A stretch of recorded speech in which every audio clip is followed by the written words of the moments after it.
Y a-t-il des abstentions, des oppositions? Le rapport est adopté. Réunis de façon physique et virtuelle, les 30 membres du Conseil Savoie-Mont-Blanc ont participé ce jeudi 1er décembre à un traditionnel conseil d'administration.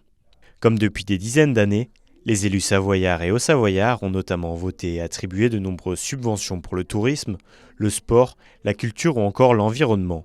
Ils ont notamment débloqué quelques 120 000 € pour les différents clubs de sport des Pays de Savoie, organisant certaines manches de Coupe du Monde de ski alpin ou encore de biathlon.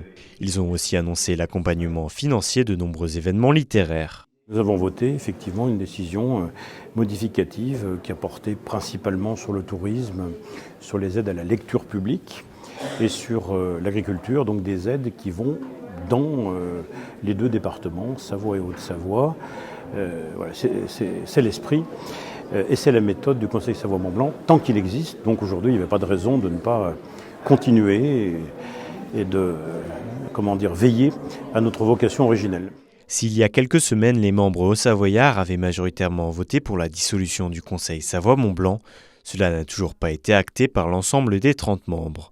Et si la fin du Conseil Savoie-Mont-Blanc semble de plus en plus proche, les élus de la Savoie continuent eux aussi d'avancer jour après jour.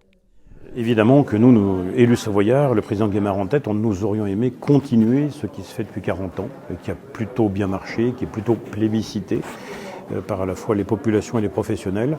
Bon, néanmoins, les mariages se font à deux, comme vous le savez, donc s'il y a l'une des parties qui ne le souhaite plus, il faut en tenir compte, en prendre acte.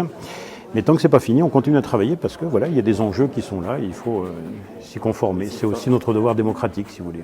Savoyards comme haut-savoyards affirment d'ailleurs que si dissolution du Conseil il y a, ils continueront tout de même à travailler ensemble sur les thèmes clés qui font la réussite des Pays de Savoie.